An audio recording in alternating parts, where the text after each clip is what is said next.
Hello everyone, I Mukesh Sharma welcome you all in Good Entrance School online classes. Dear student, in last class I explained related some question other than case.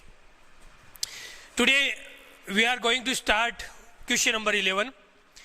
There is simple journal entry that have already completed by us.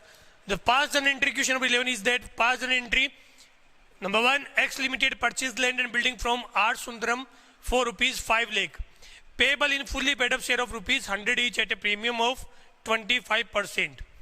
अब इसके जो entry है उसको आप करने के लिए मैंने आपको कंसेप्ट बताया था. सबसे पहले आपको क्या करना है, फॉर्मेट बनाना है. फॉर्मेट में एंट्री करोगे तो यहाँ से आंसर सोल्व कर रहा हूँ मैं.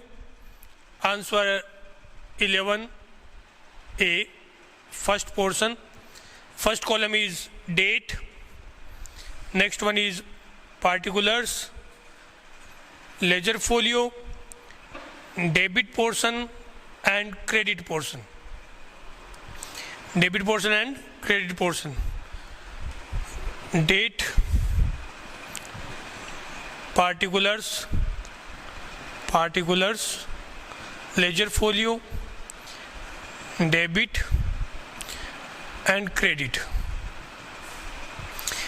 Dear student, the question is X Limited purchased land and building from R. Sundaram for rupees 5 lakh rupees. क्या परचेज किया? Land and building. सिंपल जन एंट्री जैसे करते हैं वैसे करेंगे. The first entry is land and building account DR, land and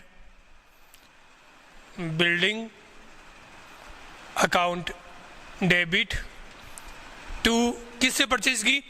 R. Sundaram. तो to R. Sundaram या टू वेंडर भी कर सकते हैं यहाँ पे. तो टू वेंडर अकाउंट. वेंडर का मतलब जिससे आप लोगों ने ये मशीनरी या बिल्डिंग या लैंड परचेज की है उसके अकॉर्डिंग अपने की है. The value of land and building is 5 lakh rupees in debit and same amount in credit side.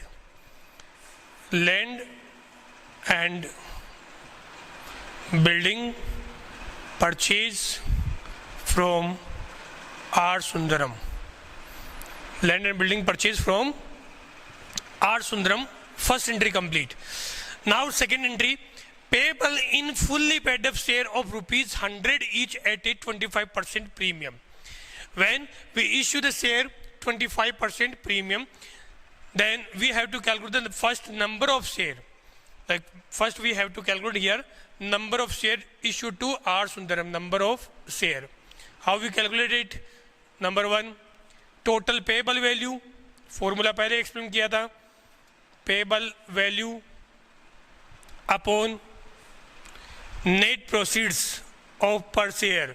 Net proceeds का मतलब क्या होता है कि एक शेयर पे आप कितनी वैल्यू रिसीव करोगे उस वैल्यू को अपन यहाँ पे नेट प्रोसीड्स में इंक्लूड करते हैं. Total value means payable value is 5 lakh rupees. Total कितना पे करोगे R. सुंदरम को वो अपन यहाँ लिखेंगे. नेट प्रोसीड्स का मतलब उसके एवज में जो शेयर इश्यू कर रहे हैं पर शेयर वैल्यू कितनी रिसीव करोगे. 100 रुपीज शेयर वैल्यू है और 25% उस पर प्रीमियम है. 125 करोगे तो कितना होगा? 100 capital value plus 25 rupees premium value. Total value is 125. Solve किया. The number of share is 4000. ये अपने शेयर की कैलकुलेशन की. जो शेयर इश्यू करे वो 100 रुपीज कैपिटल है एंड 25 रुपीज प्रीमियम है. जो आप लोगों ने क्वेश्चन किया बस उसी क्वेश्चन के अकॉर्डिंग आप लोग इसका पेमेंट की एंट्री करेंगे. जब पेमेंट की एंट्री करते हो तो कैसे करोगे? पेमेंट किसको कर रहे हो? वेंडर को. Then vendor account DR, vendor account debit to क्या इशू कर रहे हो? Equity share. तो इक्विटी आएगा. यहाँ किसी शेयर का नाम नहीं दिया स्पेशली तो शेयर कैपिटल है तो to share capital account. To share capital account. और प्रीमियम पर इशू हुआ है तो to security premium reserve account SPR account. Paid to R. Sundaram. कैसे पेमेंट किया? The total vendor is 5 lakh rupees credit in the first entry, same amount in debit side of the second entry 5 lakh rupees. Number of share is 4000. Then 4000 into 100 is the value of capital. 4000 into 100 means 4 lakh rupees, and 4000 into 25 the value of premium is rupees 1 lakh. इस तरीके से आप लोगों को इसकी simple entry करनी है. Calculation जरूर करोगे। वर्किंग नोट के मार्क्स होते हैं क्वेश्चन के अंदर, आप लोगों की ये वर्किंग नोट जो आप लोगों ने यहाँ बनाया है वो आप लोगों को कंटिन्यू शो करना है। तो नंबर ऑफ शेयर कितने होंगे अपने यहाँ पे 4000 shares will be issue to R Sundaram. ये अपनी फर्स्ट जो पोर्शन है ए है उसका आंसर है। अब इसी में सेकंड पोर्शन और इंक्लूड किया हुआ है, while limited decide to issue 2000 share of ₹100 each to the Unit Trust of India as underwriting commission. अब ये अंडरराइटिंग कमीशन क्या होता है, पहले इसके बारे में डिस्कशन करते हैं। जब अपन लोग क्या करते हैं कि किसी एक कंपनी, कोई भी एक कंपनी अपने शेयर इशू करती है पब्लिक के बीच में, तो जब पब्लिक के बीच में शेयर इशू करती है तो उसका 90% शेयर सब्सक्राइब होना जरूरी है, मिनिमम सब्सक्रिप्शन का परसेंटेज है। अब मान लेते हैं कि 90% शेयर सब्सक्राइब नहीं हुआ, तो ऐसे में company with in 30 days, next 30 days जैसे अमाउंट रिसीव करती है वो अमाउंट रिटर्न करना पड़ता है, क्योंकि उसको अपन लोग सब्सक्राइब नहीं कर सकते, अपन लोग उस शेयर को इश्यूड नहीं कर सकते, कंटिन्यू नहीं कर सकते। इस केस के अंदर क्या करना होता है कि 90% कंपनी को मिनिमम करना ही पड़ेगा। कंपनी कुछ एक अंडरराइटर को हायर करती है जो इस चीज़ की गारंटी देते हैं कि भाई मैं आपके शेयर सेल करवा दूंगा, उसे बोलते हैं कि अंडरराइटर्स, और उसको उस एवज में जो कमीशन दिया था उसे बोलता है अंडरराइटर कमीशन। तो उसमें क्या है, अंडरराइटर कमीशन आप लोग दोगे, वो कितना दोगे कि 2000 शेयर ऑफ 100 ईच, मतलब आप लोगों ने उसका पेमेंट कैश में नहीं किया अंडरराइटर कमीशन का। यदि कैश में पेमेंट करते हो तो एंट्री सिंपल सी होती है, अंडरराइटर कमीशन अकाउंट या टू कैश अकाउंट। लेकिन अब यहाँ पे आप लोग अंडरराइटर को कमीशन दे रहे हो, वो कैश में देने की बजाय आप लोगों ने क्या किया है, आप लोगों ने उसको शेयर इशू कर दिए, और जो शेयर इशू किए उसकी डिटेल आपको यहाँ पे दी हुई 2000 शेयर ऑफ 100 ईच, मतलब the total value of share is ₹2000 into 100 equal to 2 lakh rupees, means underwriter commission is 2 lakh. तो उसकी और एंट्री करेंगे बी में, एक ही एंट्री होती है अंडरराइटर कमीशन अकाउंट डीआर। ये जो अंडरराइटर आप लोगों को दिया हुआ है इसके अकॉर्डिंग एंट्री करनी है, तो अंडरराइटर कमीशन अकाउंट एक्सपेंसेस है, एक्सपेंसेस डेबिट करते हैं, underwriter commission account DR to. अब इसको कैश देते तो टू कैश करते, लेकिन अपन ने क्या किया, शेयर इश्यू किए, तो क्या करोगे, to share capital account, to share capital account. The number of share is 2000 and per share value is 100 rupees, means 2 lakh rupees total value of underwriter commission. Underwriter commission paid. ये इसकी second entry हुई। ध्यान रखिएगा question में जब आप लोग entry करते हो, आप लोगों को एक पॉइंट अच्छे से क्लियर करना है कि क्वेश्चन में एंट्री करते टाइम जो पहले अदर देन केस के अकॉर्डिंग एंट्री बताई थी, फर्स्ट एंट्री एसेट्स परचेज करने की होती है, सेकेंड एंट्री में आप लोग पेमेंट करोगे, जो कंसिडरेशन दिया उसका पेमेंट होता है, और थर्ड एंट्री है इसमें अंडरराइटर कमीशन की अलग से स्पेशल एंट्री बनी थी, वो मैंने आपको बताई। क्वेश्चन बिल्कुल सिंपल है, क्वेश्चन में आप लोगों को प्रॉब्लम नहीं आएगी। ये आप लोगों की बुक के अंदर क्वेश्चन नंबर 10 था, उसको 11 था, उसको अपन ने सॉल्व किया। Now we are going to start question number 12। In question number 12 is detail. Tagore Limited purchased a running business from the Tulsi brothers for a sum of ₹48 lakh rupees. अब यहाँ पे आप लोगों को परचेज कंसिडरेशन है वो given है कि आप लोगों ने जो तुलसी लिमिटेड है, टेगोर लिमिटेड है, उसने तुलसी लिमिटेड का जो बिजनेस परचेज किया वो कितने में किया है, 48 lakh rupees. Payable by the issue off fully paid up equity share of ₹20 each eight 20% premium. 20 रुपए का शेयर वैल्यू है और उसको 20% प्रीमियम पर आप लोग क्या कर रहे हो, इशू कर रहे हो। 20 रुपीज का 20% means 4 rupees premium. The total value of share net proceeds is 20 + 4 = 24 rupees. Okay, the assets and liability consist of the followings: plant and machinery 25 lakh rupees, stock 15, debtors 860 और क्रेडिटर्स 3 लाख रुपीज। अभी भी यदि आप लोगों ने किसी एक ने ये वीडियो अभी कंप्लीट चल रहा है, कंटिन्यू अपन 2 क्वेश्चन करेंगे, लेकिन फिर भी यदि आप लोगों ने स्क्रीनशॉट नहीं लिया है फर्स्ट क्वेश्चन के आंसर का तो स्क्रीनशॉट जरूर ले लीजिएगा, क्योंकि स्क्रीनशॉट लेने से आप लोगों को क्लियर हो जाएगा कि अपन लोगों को वीडियो कैसे बनाना और कैसे अपन लोग इसको कर पाएंगे, तो वो देखेंगे। अब देखो इसमें जो सेकंड क्वेश्चन है क्वेश्चन नंबर 12 का, वो अपन कंटिन्यू करते हैं, तो हटा देते इसको। क्वेश्चन नंबर 12 के अकॉर्डिंग सबसे पहले परचेज जो एसेट्स करोगे, बिजनेस परचेज करोगे, उसके अकॉर्डिंग अपन लोगों को एंट्री करनी रहेगी।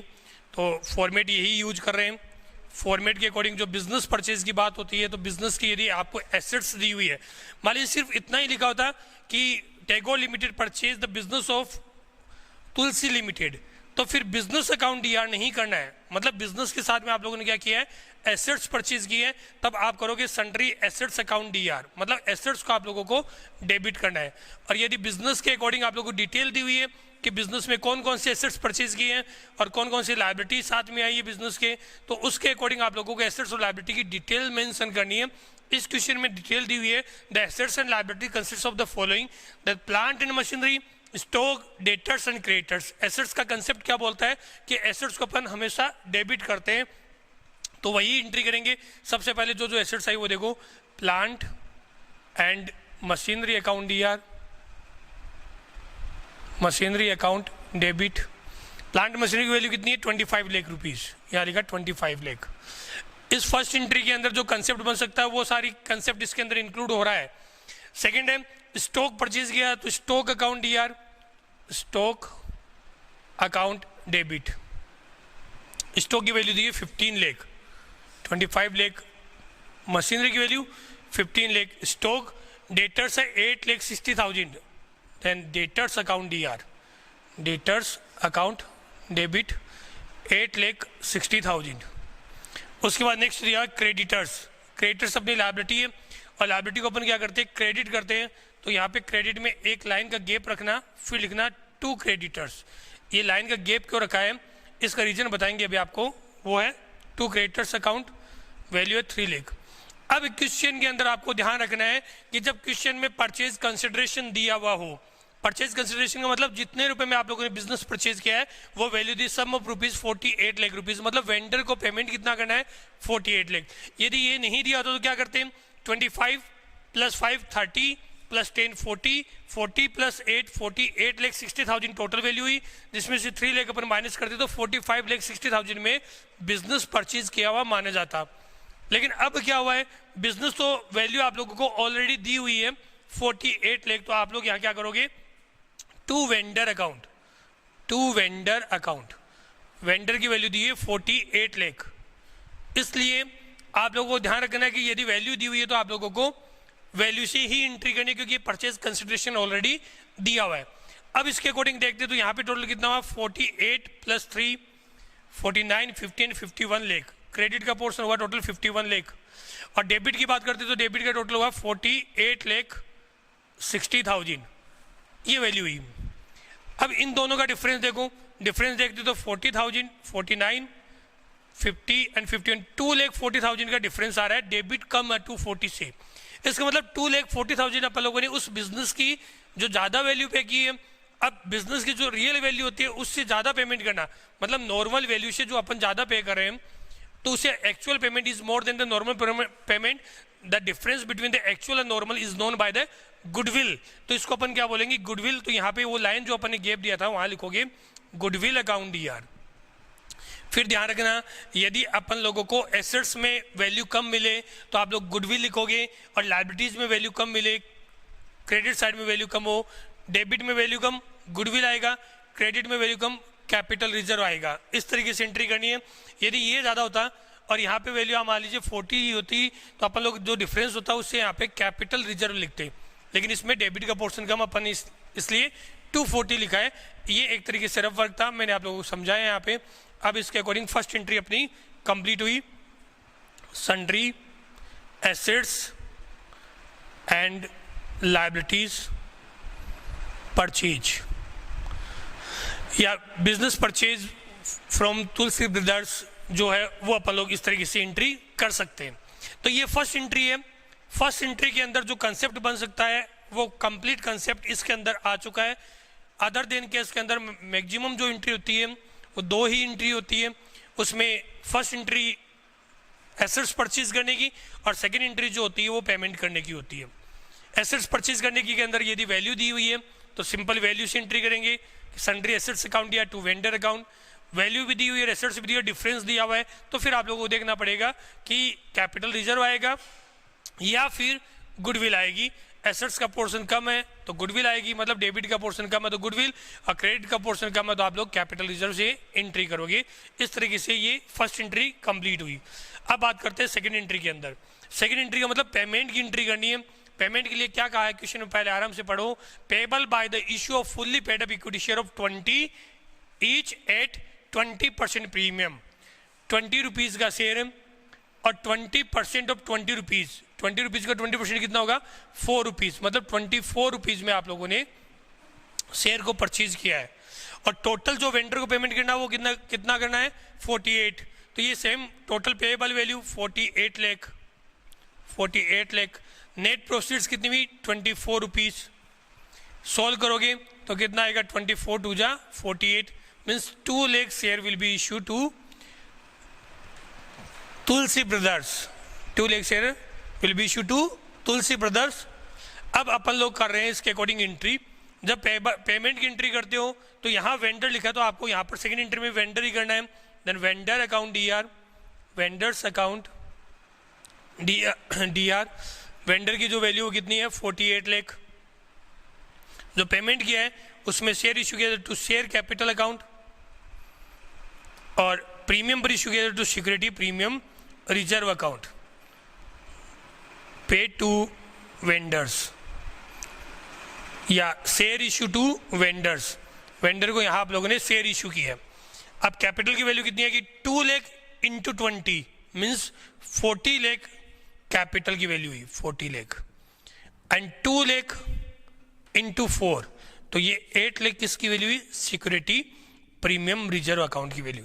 मतलब सेकंड एंट्री में बस नंबर ऑफ शेयर यदि आप लोगों ने अच्छे से कैलकुलेट कर लिया तो सेकंड एंट्री गलत होने के चांसेस ना के बराबर होते हैं। हाँ, सेकंड एंट्री में भी कुछ कंसेप्ट बनेंगे जो अपन नेक्स्ट पार्ट के अंदर नेक्स्ट एंट्री होगी उसमें प्रैक्टिस करेंगे। ये जो अपने क्वेश्चन नंबर 12 सोल्व किया है उस क्वेश्चन नंबर 12 के अकॉर्डिंग आप लोगों को इसका स्क्रीनशॉट ले लेना चाहिए।